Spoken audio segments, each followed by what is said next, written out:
Okay, thank you all so much. I know it's a very, very busy time for anybody involved in the fibre market in the UK. But before rushing into it all, kind of maybe we could take a bit of a step back and just kind of take stock of kind of where we've come from. How we feel about where we are right now. Should we be happy with what the UK consumer is now getting? And what do we think kind of the biggest challenges are from here? Maybe if I just start with you, Lutz, and kind of... Yeah, well, I think we have a fiber coverage of 70% of the country. We have, I think, 90% of households can use the broadband up to 1.1 gig speed. And I think that puts UK more at the top of the list of the European countries. I think the consumers are paying significantly less, right? I think 2001, a consumer has paid, and Clive maybe remembers it, £55. We are broadly same age. Why are you laughing?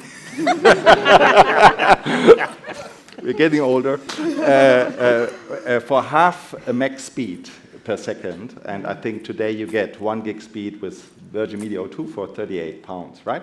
So I think fast connectivity, highly competitive market, and the customers are really, we are connecting the country, right? So therefore, I think a lot of great achievements.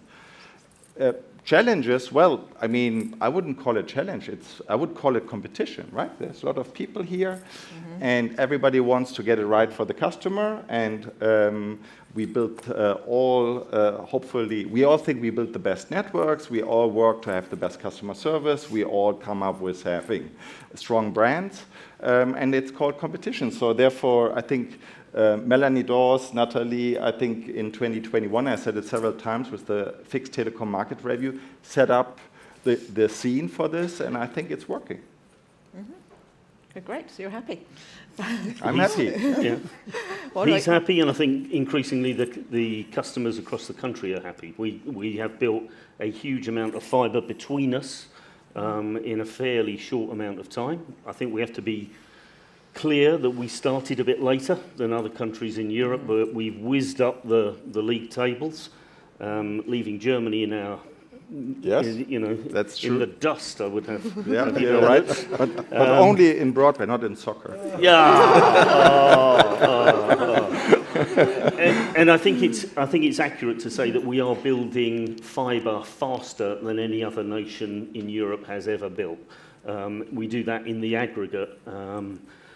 So I think tremendous for customers because they get ultra-fast speeds, they get low latency, they get super reliability.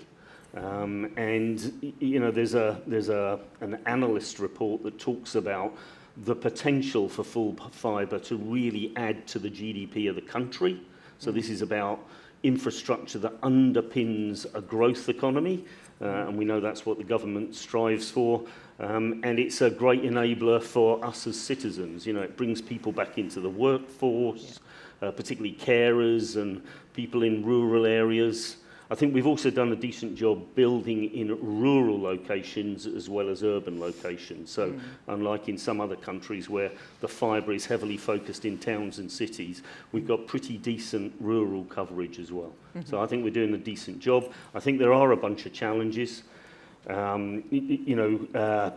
are particular housing types that are harder to build fibre in. So multi-dwelling units is a very British problem, getting permissions to work in those environments. A very British Telecoms issue. The other utilities don't necessarily have the same problem. That's right. We don't have the same rights as the electricity company, the gas company, the water company. So there are a bunch of barriers that are particular to the UK. I think as a group, we try to be clear with government about what those barriers are. And it's a shame we didn't get to discuss that with Chris Bryant earlier because he ought to be part of the solution to that. Yeah. We'll feedback. You feedback. What about you, Greg? You happy? Well, immensely, and I think the UK should be happy. I mean, really, to echo what they've said, CityFibre is 15 years old, but 7 years ago there was no fibre to the home, and you had penetration of fibre to the buildings of around less than 5%, 2-3%. and today you're 70%. But the real thing is that gigabit lines are actually have gone from 300 pounds to 25 pounds. And we have retailers now selling that at 25 pounds. So you've seen a 90% decrease in high quality digital infrastructure and then a 70 or 700% increase in coverage. But what's really important for the UK and the consumer is that they've introduced competition. And competition is what's driven this change. And that sustainable competition is clear now and evident of what it can do. It drives innovation. It drives investment. So I think the UK it's actually a brilliant case of where government and regulator has set that framework up, intervened in a market, and allowed competition to change the dynamics of the market. You have to realize 20 to 30 billion pounds are being invested by private companies, not by the UK government, to build this infrastructure. That's only done because of regulatory framework that Ofcom has put in. Protecting that now is the next business, because it's proven to do exactly what you wanted. Increase coverage, lower cost, drive innovation. So I think it's absolutely brilliant. The UK should be screaming about this story around the world. It can emerge at the end of this decade. Clive is 100% right. And Lutz, you're going to emerge with maybe one of the best digital infrastructures on the planet with some of the lowest cost services to access it. Jesus, that's good. God, I'm good. And Natalie, you're fairly new to the sector. Kind of, you like what you see? Well, not new to the sector, but new to this job. So for those of you that I haven't met, I joined Ofcom 6 months ago, and if you listen to what the guys have just said, my job is done, right? This is quite easy. Oh, no. But one of my favourite things is obviously correcting them, and it's actually 74%, not 70% coverage of full fibre. So the story is even better. And look, I know that Karen is chomping at the bit to get to the issues of consolidation and what happens next, and that is important. But I do think it is even more important to just take a moment, as we have done, to reflect on how far we've come and not take that for granted. If you think how much the climate has changed since 2018, when we only had 6% coverage, if you think how difficult it is to raise money, if you think about how difficult the geopolitics, everything, from Ofcom's point of view, we set out this 10-year strategy. We are halfway through, and we do not take any of that progress for granted. So I'm sure we'll talk about the Telecoms Access Review a bit more, but we are very committed to keeping our side of the bet.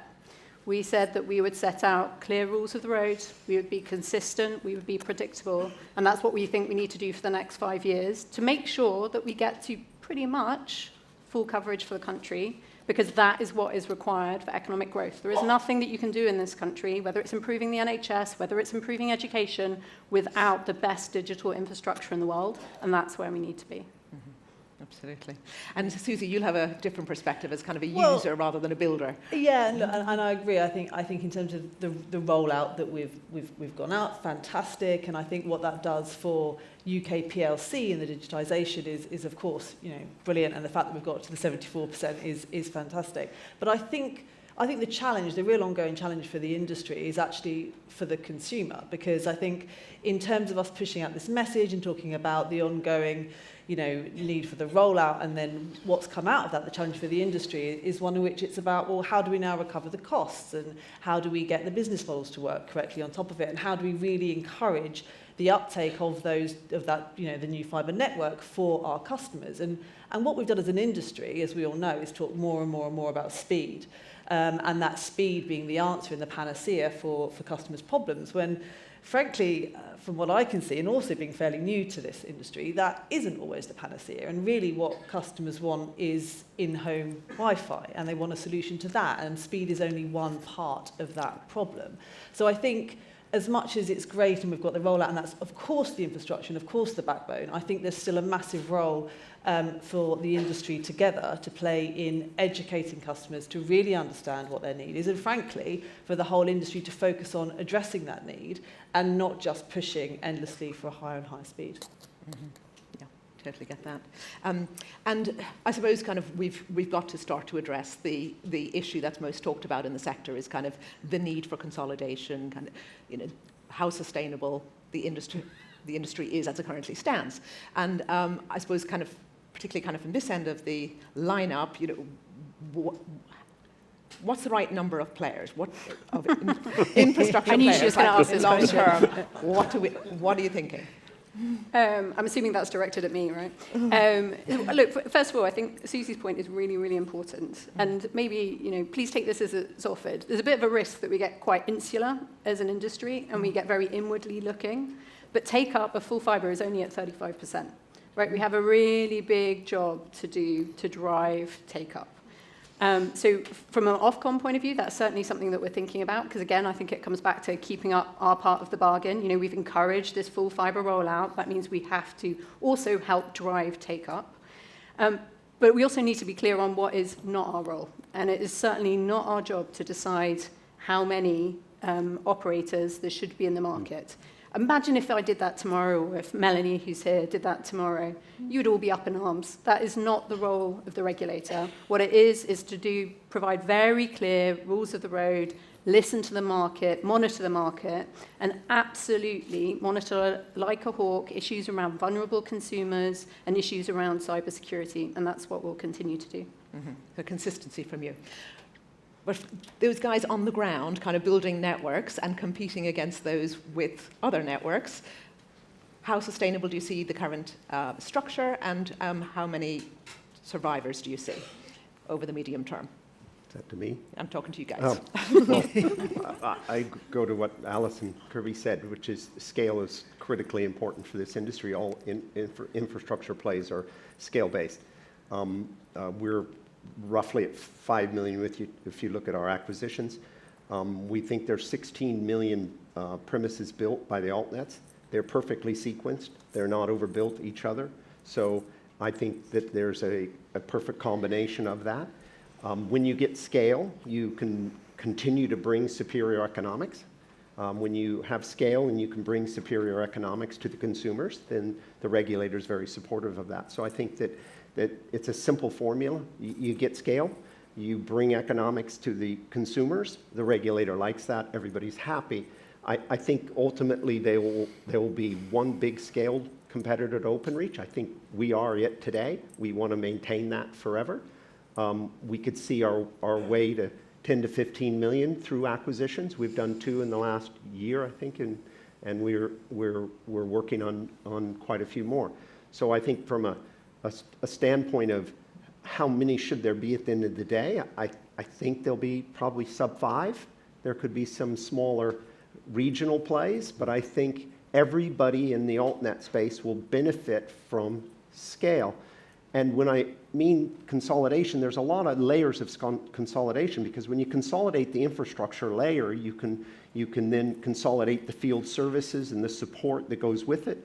You can consolidate the OSS, BSS systems, so you only have one, you don't have 10 or 15. You can consolidate all of the customers. We have all the customers you need now to operate. We have all the wholesale retail customer layer we have, so we can move that across. But you also consolidate the debt in the market. The debt is spread out between all these altnets. That needs to be consolidated in. And when you do that, then you get really superior economic returns for the whole.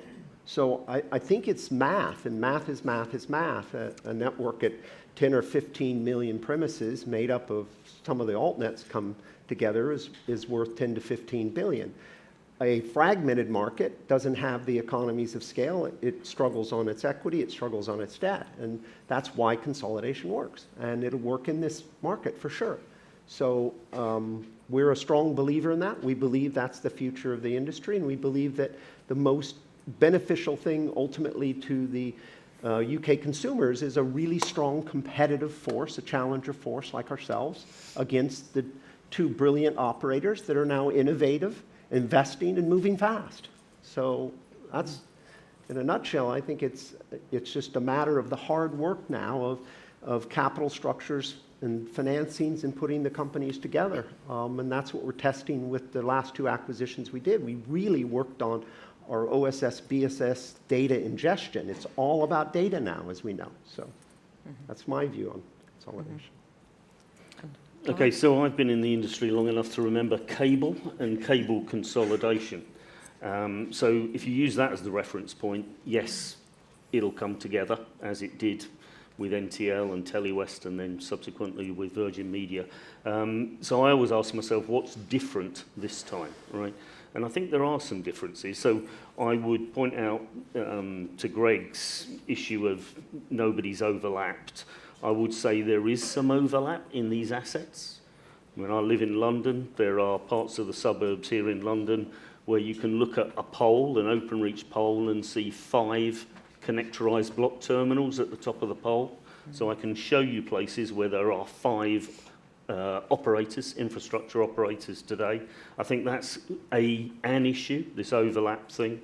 I think there's a quality of build issue and a commonality of architecture issue that we learned in the cable days is a real disabler to bringing assets together. And then I would offer you one other point. I see another potential model here in the UK, and PXC would be an illustrator of this. I think APFN would be another one. They are building hubs that integrate, my infrastructure and other infrastructure. So they do the work for the CP of consolidating different infrastructure plays, and they do it at a layer above the infrastructure players. So, maybe it will be just like it was for cable, and maybe Greg's picture plays out, or maybe there are some other models that will play here. Our strategy has been always pretty independent from consolidation, right? Because to upgrade our coax network to fiber is cost only £100, and we are well underway doing that. And we are expanding our network with fiber as we speak. And also here, in a lot of cases, we are expanding it cheaper compared to altnets. And they are all knocking on our door, but we simply run the math, right? And if for us it's cheaper to build ourselves, we continue building, and this was always the plan. And if we get it at an attractive price, and that was the case with UP, right? One alternative network with 200,000 homes. We're integrating that. So therefore, I remember, I don't know how many years we are sitting here and talking about consolidation in fiber, and so far, not a massive consolidation has happened yet, right? So, and as Clive and I, we are getting old now, so so it should happen one day. Maybe the only thing that changes is that now sometimes not the altnets are talking to us, but the lenders of the money start talking to us. So that might maybe change the situation. So let's see. But I've always said you need a penetration around 40% to run a fiber network profitable. Right in the aggregate, you see that the altnets are very far away from that. And it's called competition, that's great. And we are doing everything to defend our customers, and altnets are doing everything to win that. And I think that is the market we're operating, that's fine. The question is, what is the patience of the equity and debt holders to see the penetration growing? And at the end, I'm pretty relaxed about that, because either way, we are clearly the number 2 fiber builder in this country. We will have 20 million fiber homes for sure, and we can be very opportunistic. Okay. And so what do you think is actually holding back the consolidation? Is it just people are being too patient, too hopeful? I think it's price. So, right, it was a gold rush, right? Everybody wanted to make the big money. And so a lot of money was put in the ground. And now you want to, at a minimum, get the money back, or, right, get the return on capital you have invested. And if you add it all up, that is quite an ambition, right? And so in our case, right, if there's massive overbuild and you want to fully earn your capital back, that the math doesn't work out in a lot of cases, right? So I think, and the question is now, what will happen? Will the expectation on price lower over time, or will it happen differently? This is something we will have to see. Mm-hmm. And in your negotiations then, Greg, I'm sure you're having plenty of them. Kind of what do you think is holding back these agreements being reached? Yeah, I mean, we've done 7 acquisitions and we've done 2 in the last year, and each of those have been for a specific strategic reason. Is you can't go really faster than your systems and all of that could digest and ingest this stuff. Because you do have to rework it. The difference in the cable industry is it was an analog-based system with head-ins. It's nothing like that now. We can ingest fiber assets. We might have to clean up the passive layer a little bit, which we did in both these last acquisitions. We had about 10% where we had to reinvest in some of the passive layer. We changed out some of the active layer, but it's all XGS-PON. Across that, which is all digital, it's all IP, it's easy to do. It does require work, but it is very much accomplishable. And there is a minor overlap, but that's another case for consolidation, which is to eliminate the overlap. If there's 3 altnets in one pole, let's get 1 altnet on one pole. But what really is holding it back is capital, and capital that is sitting in the altnets. If they have it, then they're still wanting to spend it because they think that if I spend it, the money's more valuable in the ground than it is in the bank. And that exercise happened during the dot-com. It happened during the other cycles, which is, well, wait a second, we raised this money. If we build network, somebody will pay me more than it costs me to build. That's an irrational concept, but one where private equity and some of the owners don't see that. So they want to exhaust their money first. So if you see the acquisitions that are happening and are stacking up in a sequential way, what's happening is they're coming to their end of their runway on capital. They're becoming rational about how to now combine. They see the logic, industrial logic of combining because they don't see an exit path. And you have to understand, every single altnet is owned by somebody that wants to be in an exit. They're not owned by long-term infrastructure plays. So they all will say, what's my exit? It's either a cash exit. No, I can't find a cash exit. It's a strategic buyer. No, strategic buyers aren't buying up these small things, as Lutz says. So it's a combination to another entity that's larger. That's where I see it. Inevitable industrial logic is that the altnets combine up into a third national network that competes at scale with Openreach. And the economics are there, right? We have all the customers we need. The customers we have represent 50% market share in connections. So wherever we go and wherever we build and wherever we consolidate, we'll have a very healthy model. Our cities that without, as the last conference we hadn't signed one final customer, Sky. We did sign that. It was a short negotiation, took 12 years. But and I lived through it all, and my wife said, your hair didn't even turn gray. But if you look at that, that completes our cycle of having the ecosystem now to make the altnets come together in a sustained, long-term, successful financial model. So it requires that. So it's money on their side and patience to where they're running out, and you can see that that's just going to happen in a sequential basis. And then the second is CityFibre, of course, and the big question that somebody's going to ask is, where are you on your financing? Is we've taken longer and we're working harder on a larger financing today that will accommodate M&A. It's hard enough to do a financing, but we had to accommodate a financing that will allow us to consolidate not only networks, but debt, and allow us to have facilities for equity. So what we've done is really worked on putting our house in order so that we can be a healthy partner to the altnet industry to consolidate up into a sustained entity in the UK that competes healthily forever so that we have lower prices, better coverage, and innovation in the marketplace. So I think it's coming, and we've been doing all the groundwork and the foundations. You can't go any faster, as Lutz said, can't go any faster than the other party wants to sell or he wants to merge.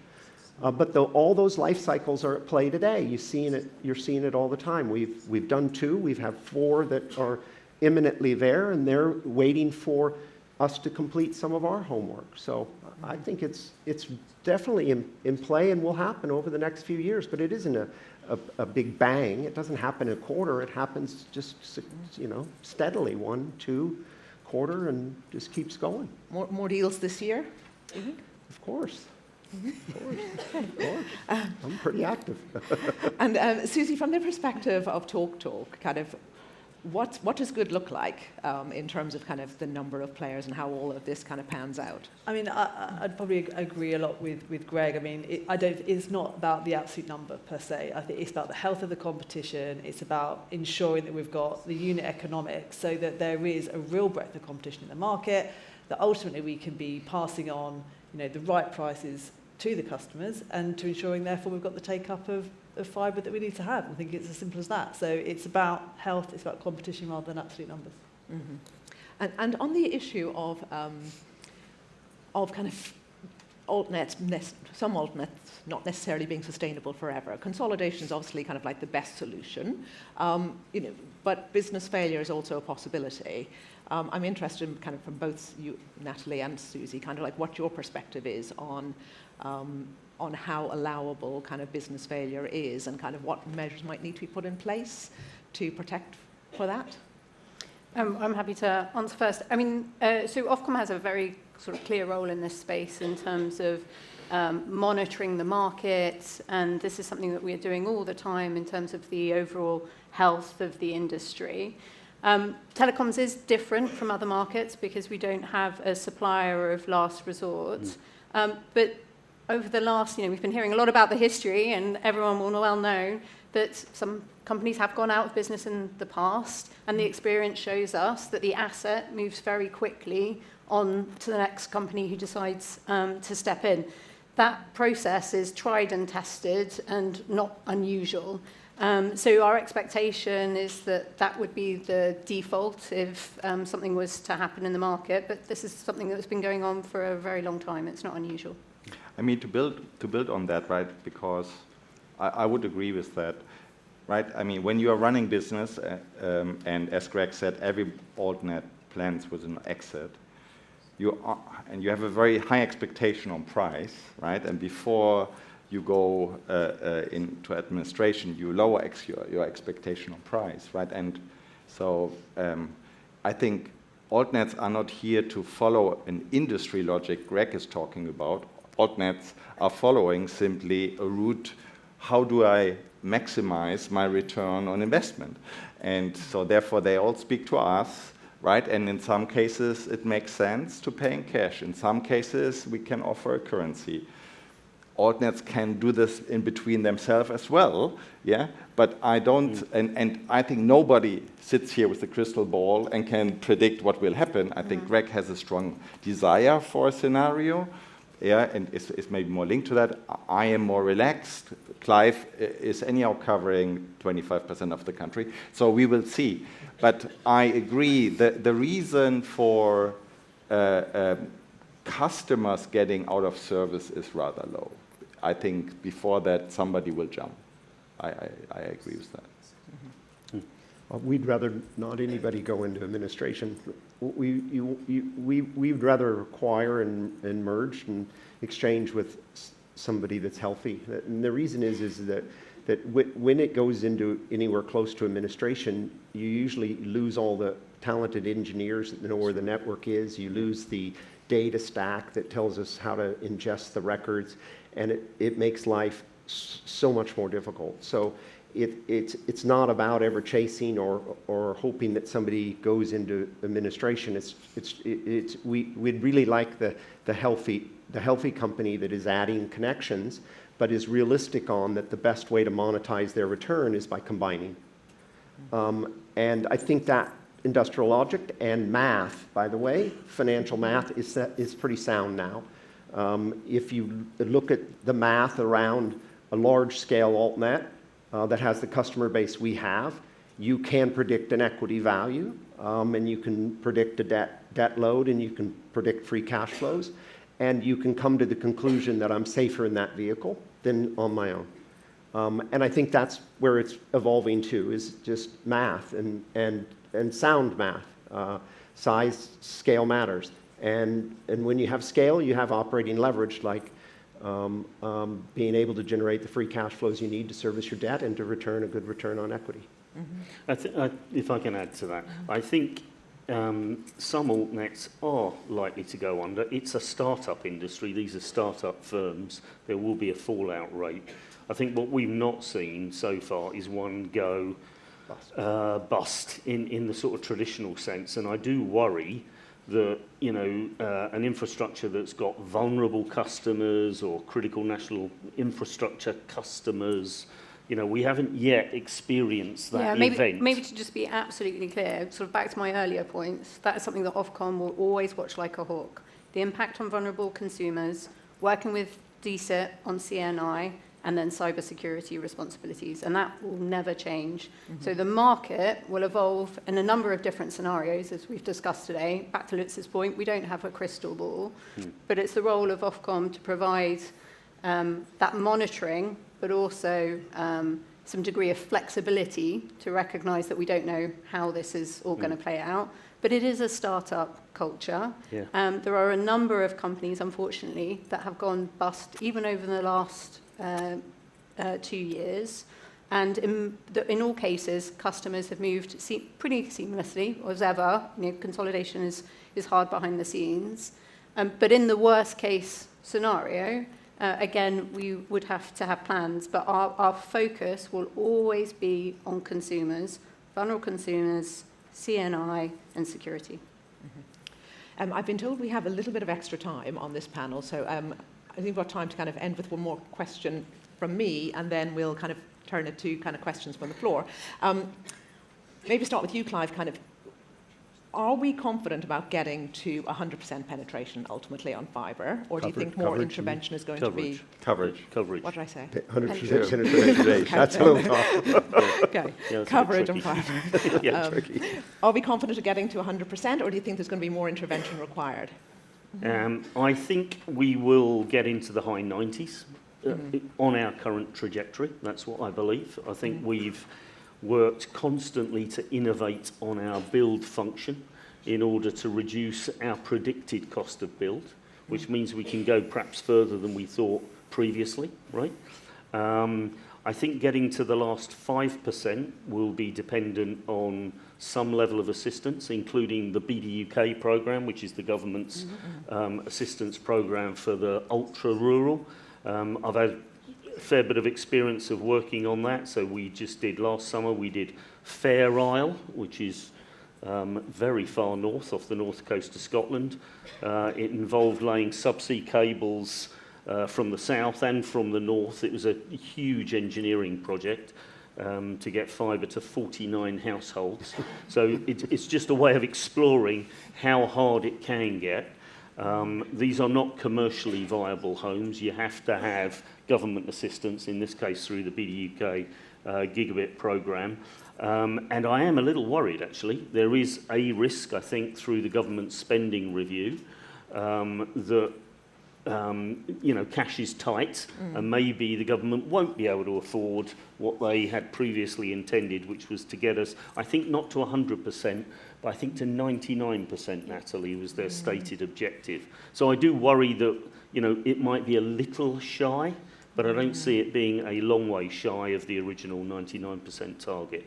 We've just got to keep making sure the government understand. It's our job to make sure government understands the huge economic and social value of full fibre and encourage them to keep supporting the ultra-rural homes. And if we do that, we will get to 99%, I think. Great, and that's surely very, very important for the country that we do. I'm sorry, but I've been told kind of like we've done with our extra time, so we're going to have to leave it there. You're off. But thank you so much for joining us. Such a great lineup, and really great to hear so much from the horse's mouths, people right on the ground. Are you speaking about Clive again? Yeah.